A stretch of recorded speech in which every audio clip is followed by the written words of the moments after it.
is Ayanot, one of Israel's first agricultural schools. For decades, this outstanding school has been supported by Mאות sister organization of pioneer women. From its doors have come boys and girls trained to become productive farmers and responsible citizens of the reborn nation.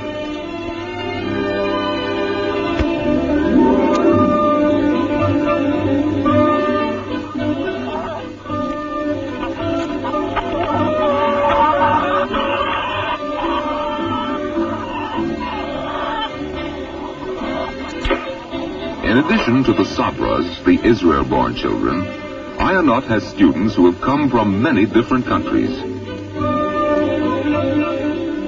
Sabra or immigrant, together they learn to bring forth the fruits of the soil.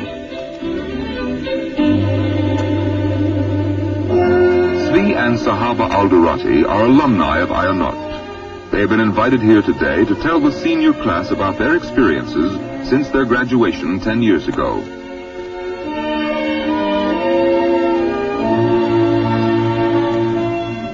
Things look familiar, but there have been changes. New buildings have been added. The grass seems greener, and the trees are certainly taller.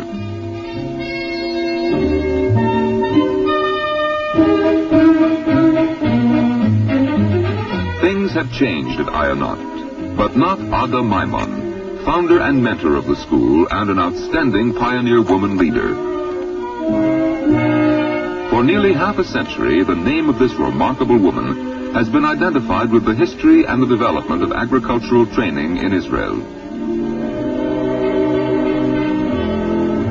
Ada does look a little older now, but she is still full of the vigorous spirit that inspired thousands of children.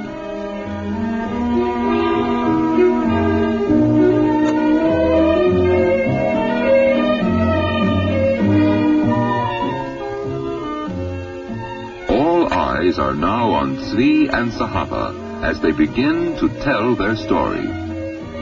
After Sahaba and I graduated from Ayanot, we worked for a while in a new kibbutz in the Negev. Then came our years of service in the army. After that, Sahaba and I were married. We began to plan our future. Where would we settle? Just then, we were offered a challenge to help a new town in Galilee take root, a place called Migdal Ha'emek.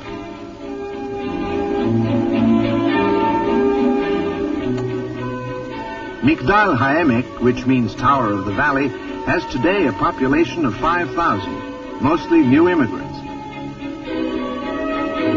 They came from the Orient, from North Africa, from Eastern Europe. Almost a roll call of the United Nations. They had all come to Migdal Ha'emek to build a new life in their new homeland.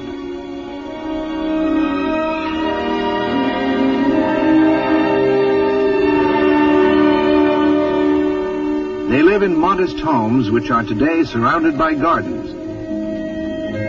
These gardens were the reason for our coming.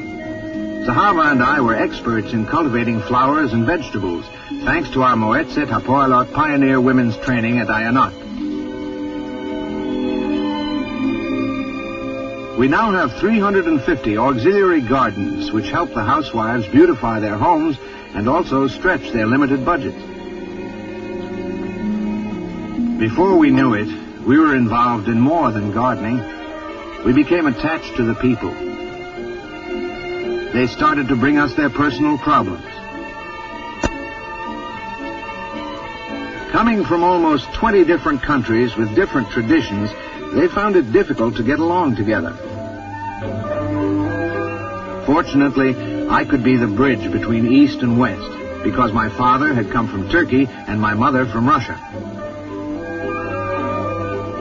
As I became more and more interested and involved in their problems, they learned to trust me. 2 years after our arrival, I was elected mayor of the town. I direct our municipal affairs with the help of a town council.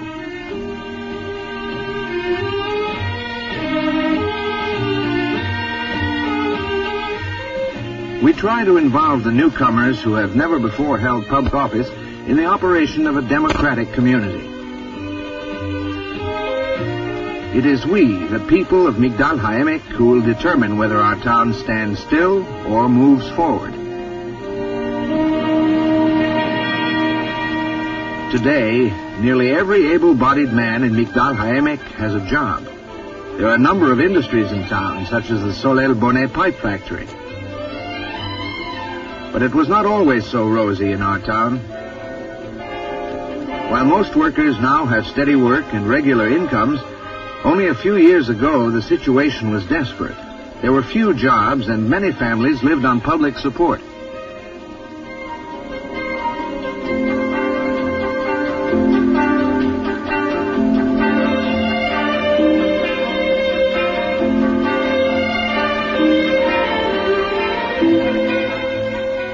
Today, things are different. New industries have come to Migdal Ha'emek.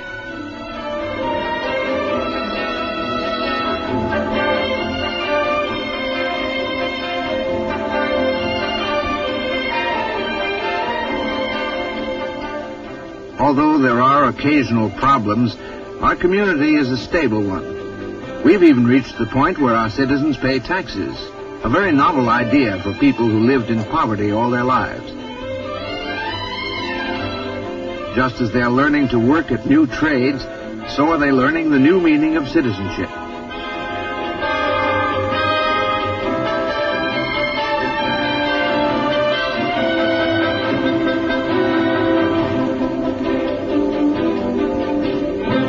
As a result of our growth and progress, American investors also decided to establish a plant in our town. This is a clean, airy factory whose products bear the famous name of Helena Rubinstein. This factory means more than jobs for our women who must help supplement the family budget. It is making them and their families, too, more beauty conscious. The products made here are used in beauty culture courses in the Pioneer Women vocational schools throughout the country.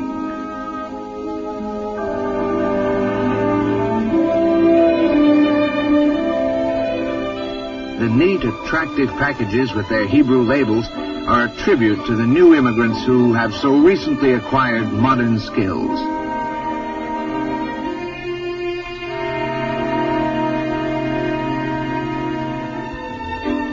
I, too, found Migdal Ha'emek to be a bigger challenge than I expected. I came to be a gardening instructor, but I soon found that much more was needed.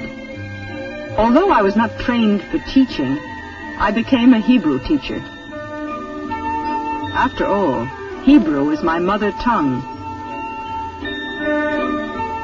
Most of these women have never gone to school before. I had to teach them to read, write, and speak Hebrew. Without Hebrew as the common language, Migdal Ha'emek, the Tower of the Valley, would become the Tower of Babel.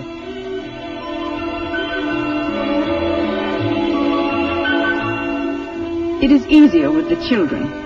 They are taught by instructors sent by Mået Ha'poalot, the Working Women's Council. Children do not have to unlearn as many things as their parents. The boys and girls learn Hebrew, their new language, with ease. The mothers of our town have brought with them many different customs and superstitions about child care, which the social workers of Mået Ha'poalot, pioneer women, work patiently to correct. They have to be everywhere, see everything, solve all problems. Now, our child care meets the same high standards which prevail throughout Israel.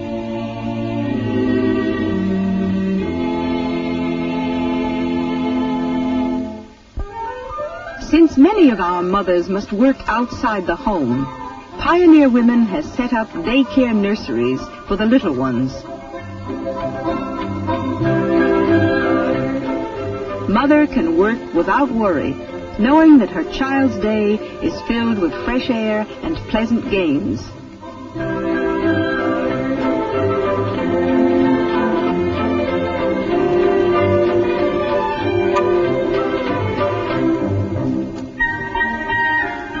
Not all children are alike. It takes psychology to coax some to eat the well-balanced meal.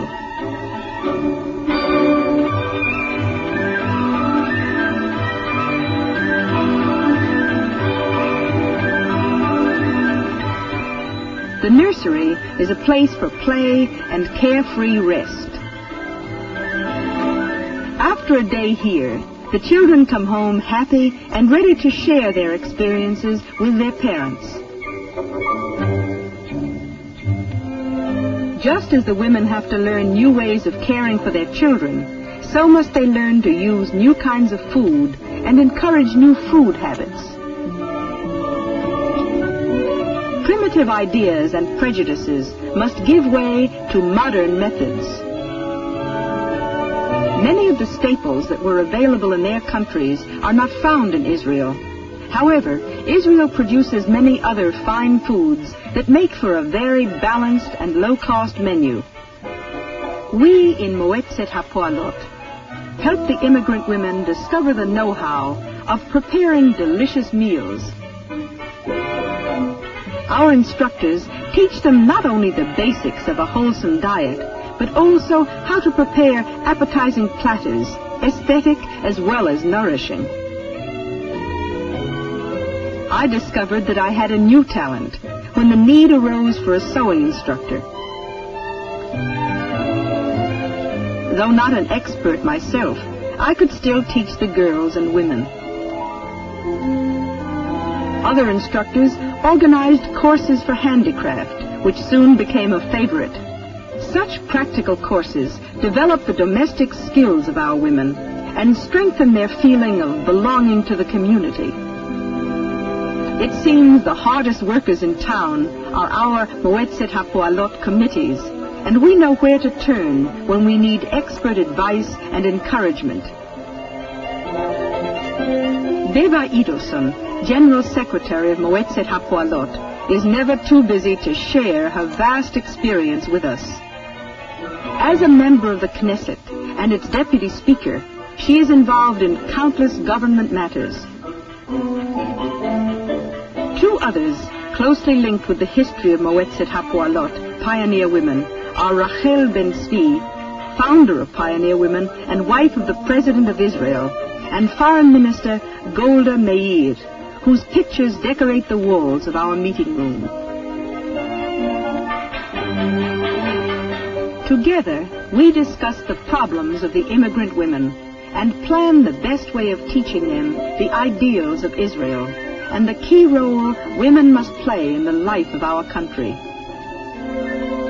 Beba Idelson emphasizes that just as the mother is the mainstay of her family, so is the educated woman the mainstay of community life. We have come a long way in our town in only 10 years. Serving the needs of the adults leaves me little time for leisure, but occasionally I find time for an outing with the youth.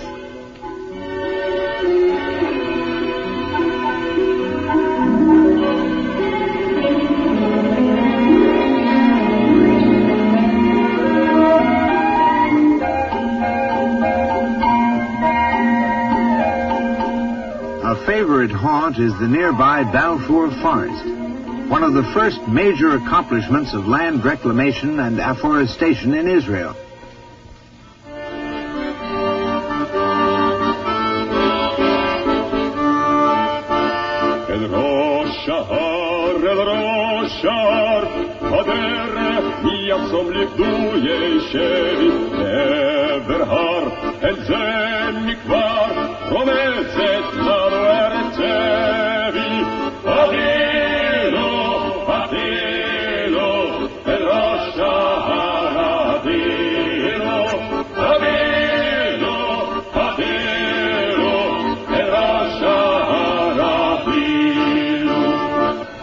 Below our town is the העמק, the valley of Yisrael.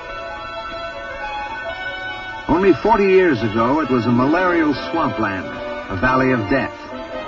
Today, it is a fertile valley, the breadbasket of Israel.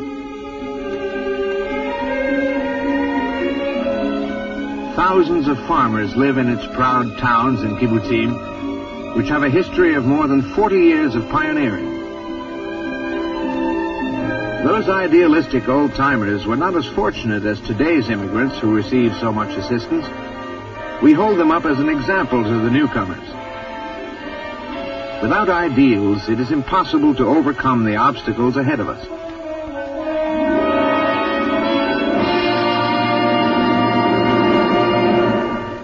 Avram Shiloh drives a regular bus between Migdal Ha'emek and Nazareth 5 miles away, and transports those of our workers who have jobs there. Nazareth, the cradle of Christianity, attracts pilgrims and tourists from all over the world. There is free access to the Christian shrines in Israel. The rights of all faiths are respected. Sahaba and I like to visit this ancient city where time seems to have stopped.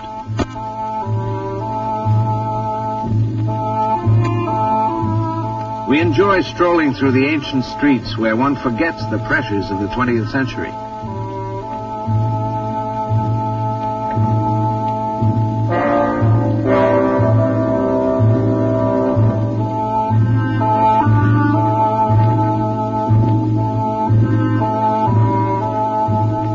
Time does not really stand still, even in Nazareth.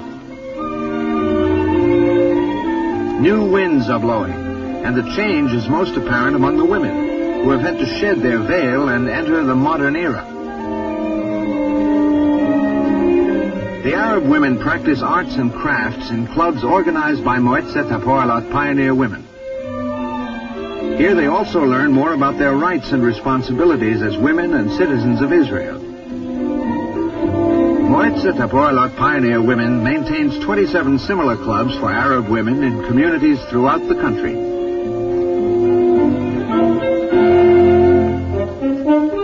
Our town never stops growing. New immigrant families arrive daily. The process of integration never ends. We're constantly building homes for the newcomers, and the web of life has spread over the mountainside.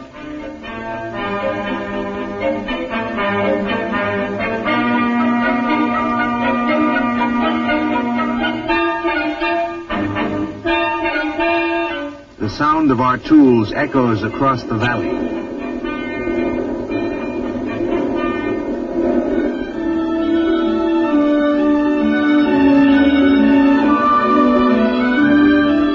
We and our children are now an integral part of Migdal Ha'emek.